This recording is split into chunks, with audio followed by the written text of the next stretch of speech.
Hello YouTube! Je suis là aujourd'hui pour vous partager un peu ce que vous allez retrouver sur cette chaîne.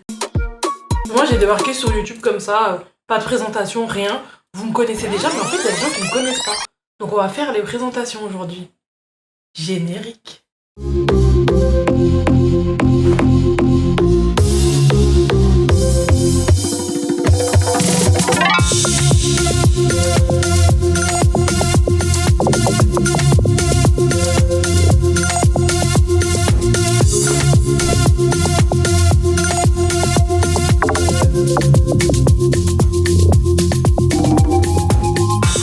C'est Mélanie, j'ai 29 ans et en fait j'ai créé cette chaîne YouTube parce que je voulais faire du format long. J'avais plein de vlogs en stock dans ma pellicule mais j'ai jamais pris le temps de tout monter. Je vais pas vous mentir, le montage ça me paraissait tellement long, tellement prenant et en même temps j'ai ce côté un peu perfectionniste qui fait que je me disais que ça allait pas être bien ou le rendu il allait pas être comme je voulais. Donc j'ai un peu procrastiné, j'avoue. Maintenant qu'on a fait les présentations, je vais vous dire un peu ce que vous allez trouver sur ma chaîne quand même. Donc du voyage avec des vlogs voyage vraiment beaucoup plus détaillés où vous allez vivre le voyage avec nous, rencontrer un peu toute la partie galère qu'on peut pas forcément partager dans les shorts ou dans les reels ou dans les TikTok parce que justement on n'est pas sur du format long et qu'on va droit à l'essentiel. Vous retrouverez aussi des conseils sur vivre et s'installer à l'étranger ainsi que comment j'ai fait un peu pour allier vie pro, vie perso. En fait ce sera un peu de tout. Donc pour les amoureux du voyage, pour ceux qui ont envie de s'installer à l'étranger et pour ceux qui ont envie de suivre la vie d'une meuf de 29 ans qui rentre dans sa trentaine et qui essaie un peu de kiffer en dehors du travail. Voilà. Donc si on doit commencer sur la partie voyage, il faut dire que j'ai commencé à voyager très jeune. Avant mes 1 an, je crois, mes parents m'ont emmené en Guadeloupe. Et depuis que je suis petite, en fait, mes parents ils ont toujours eu cette passion du voyage, passion qu'ils m'ont retransmise. On faisait souvent des voyages en famille, principalement Londres parce qu'on a de la famille là-bas. À Zanzibar, on a fait des voyages en Belgique, tous les pays un peu à côté, Espagne, Italie. On a vu pas mal de choses. Ils m'ont vraiment donné ce goût-là au voyage. Et ils se sont jamais vraiment opposés à ce que je voyage non plus, donc ça c'est une bonne chose. En ce qui concerne la partie vie à l'étranger, donc j'ai vécu en France la plupart de ma vie. À partir de mes 18 ans, j'avais déjà un peu cette envie d'aller vivre à l'étranger parce que mon mari actuel était en Angleterre. Et il faut savoir qu'on a commencé notre relation en relation à distance. Ce qui fait que j'avais un peu ce truc de me dire en vrai lui il est parti vivre sa vie en Angleterre et tout, j'aimerais bien tester d'aller vivre à l'étranger aussi. Ma première expérience de vie à l'étranger, ça s'est fait aux États-Unis dans le cadre d'un programme d'échange étudiant qui s'appelle The Cultural Exchange Program, organisé par Disney. Ça fait des années qu'ils font ça, plus de 20 ans. Ce programme-là, je l'ai découvert lors d'un voyage aux États-Unis l'année d'avant. On avait fait un gros road trip, etc. Et en fait, on est allé à Disney World et j'ai discuté avec une fille justement qui travaillait là-bas. Elle avait un name tag, donc son badge là avec son nom. J'ai vu qu'elle n'était pas américaine quoi, donc je me suis dit mais dinguerie, on peut travailler aux États-Unis. On m'avait toujours vendu le fait de travailler aux États-Unis comme un truc hyper dur, inaccessible, etc. Et finalement, je me suis rendu compte que pas tant que ça en fait. J'ai postulé vers novembre et j'ai eu une réponse au mois de janvier. Donc c'est vous dire le temps avant que ce soit pris en compte et qu'ils te rappellent. Mais j'avais vraiment espoir d'aller travailler là-bas. Vraiment, j'avais un truc dans ma tête qui me disait là, c'est sûr, l'an prochain, je suis là-bas. Je l'avais même dit à mes potes, l'an prochain, je suis au States. Et ça n'a pas coupé, je me suis retrouvée à vivre aux États-Unis l'année d'après, donc pendant 3 mois. J'ai donc travaillé en tant que hôtesse d'attraction, comme ils disaient à l'époque. Ça a été une super expérience et c'est vraiment à partir de là où je me suis dit bon, je suis jeune, faut que je vive à l'étranger, faut que je fasse un maximum d'expérience. Et c'est ce qui a donné Mela Traveler aujourd'hui. À la suite de ça, quand je suis rentrée des États-Unis, j'étais en dépression de fou furieux. Je devais reprendre les cours et j'ai dit à mes parents non en fait j'ai envie de repartir. Et mon mari était toujours en Angleterre. Donc je suis partie le rejoindre en Angleterre.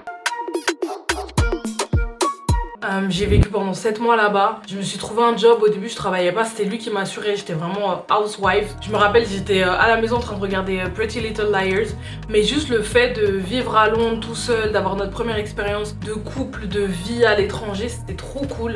Donc j'ai trouvé un taf au bout de 1 mois et demi ou 2 mois je crois. J'avais trouvé mon taf sur un site de petites annonces à l'époque, ça s'appelle Gumtree. Je sais pas si c'est encore très utilisé aujourd'hui, mais en tout cas, c'est là-dessus que j'avais trouvé mon taf. Faut savoir qu'à l'ancienne, j'avais vachement d'audace. J'avais refait mon CV et tout, j'avais un CV vraiment bateau. et ça m'a permis de trouver un taf. Donc je suis allée bosser au musée d'histoire naturelle de Londres. C'était une super expérience, mes collègues étaient trop sympas. Le bon côté aussi c'est que j'étais pas avec trop de français, donc j'ai vraiment pu travailler mon anglais à fond. Et sachant qu'avant j'étais partie aux États-Unis, c'était vraiment l'année où niveau anglais j'ai progressé de fou. Parce que j'avais vécu full pays anglophone pendant quasiment un an. Après ça je me suis dit bon, faut que je reprenne les études, finisse ma licence LEA, anglais-espagnol. Je me suis dit, je vais continuer en fait. Je vais continuer à voyager et vivre à l'étranger parce que c'est compatible avec la formation que je fais aujourd'hui. J'ai né sur un stage à Bangkok pendant 3 mois, un stage en marketing produit.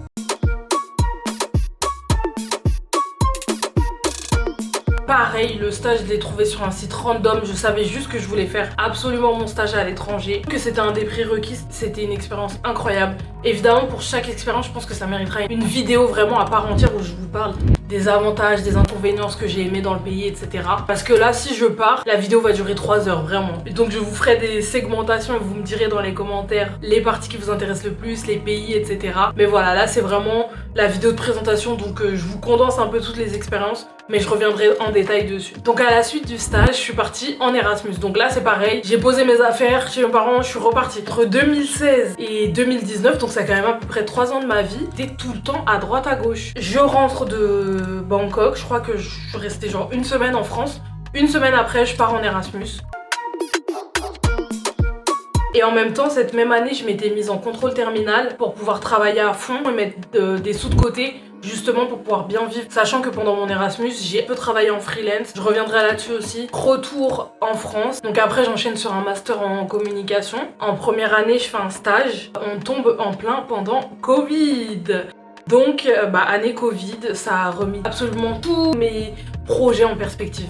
Parce que vraiment, je crois que personne s'y attendait et ça nous a vraiment fait nous remettre en question à ce moment-là. Faut savoir aussi que juste avant qu'on soit confinés, etc., j'ai ma grand-mère qui est décédée. Donc, grand moment, on est tous en famille. C'est vrai, les grands-parents ils prennent de l'âge. Faut profiter un peu avec la famille et tout, donc ça remet en perspective absolument tous mes plans, parce que je me suis quand même dit mais putain, c'est arrivé au moment où j'étais en France, je m'en serais trop voulu, ou comment ça se serait passé si ma grand-mère elle était décédée pendant que j'étais encore en Thaïlande, ou pendant que j'étais encore en Erasmus. Ça aurait été vraiment compliqué à gérer, je pense. Période assez incertaine même en termes de voyage. J'ai voyagé pendant cette période là, mais c'était pas pareil. On va pas se mentir, Covid ça a vraiment eu un impact. Et donc je me retrouve là, 5 ans plus tard, 5 ans post-Covid, après mes césures, ma vie à l'étranger, etc. Je me dis, là je suis en CDI. Après ça j'ai continué à évoluer dans ma carrière, etc. S'il n'y avait pas eu Covid, là certainement je serais même pas en train de vous faire cette vidéo en direct de mon appart en France. Je pense que je vivrais à l'étranger. La question qu'on me pose souvent c'est, est-ce que tu le vis pas mal du coup? Le fait d'être retourné en France, là depuis vivre à l'étranger, j'ai envie de vous dire oui et non. Parce que justement, les conditions que j'ai de vie aujourd'hui en France sont assez confortables. Je peux voyager quand ça me plaît. J'ai aussi des hobbies en dehors du travail. J'aspire vraiment à séparer travail et vie perso. Et un travail aujourd'hui qui me permet d'avoir un bon équilibre entre ces deux choses-là. Donc je vis pas trop mal. Il y a des fois où les gens sur Paris me saoulent. Je vais pas vous mentir, c'est pas facile tous les jours. Mais globalement, j'apprécie beaucoup plus que ce que j'aurais pensé que c'était il y a 5 ans. Mais parce que j'étais dans des conditions différentes. Donc je conclurai cette vidéo en vous disant que rien n'arrive par hasard et que y a toujours un plan qui est fait pour vous et faut jamais douter de ce plan-là. Avec beaucoup de recul, je me rends compte que waouh, tout ce que j'ai traversé, tous les voyages, la relation à distance et tout, aujourd'hui genre il y a toutes les pièces du puzzle qui se remettent en place et je me dis putain, en fait, il y avait vachement de logique dans mon cheminement de vie. Je sais pas si vous voyez que chaque expérience, en fait, ça a été la conséquence et la cause de l'expérience suivante. Voilà, c'est très philosophique, mais c'est vraiment ce que je pense. Je pense que je retournerai vivre à l'étranger. En tout cas, j'ai cet objectif-là. J'aimerais bien partir vers 2027, qu'il y aura encore les élections, on va pas se mentir. On n'est pas dans un contexte politique très plaisant ces derniers temps. Enfin, in my opinion. Donc j'aimerais bien repartir vivre à l'étranger, ou je ne sais pas encore, mais je pense que je vous ferai une vidéo dédiée à ça, où justement on réfléchit un peu à nos options et je vous expose un peu mes envies et les attentes que j'ai aussi pour cette prochaine aventure à l'étranger. En attendant, je vous souhaite une super journée, soirée, je sais pas quand est-ce que vous allez regarder ma vidéo. On se retrouve très bientôt avec plein d'autres vidéos, plein d'autres vlogs. N'oubliez pas de vous abonner et de mettre la cloche pour ne rien manquer. Bisous!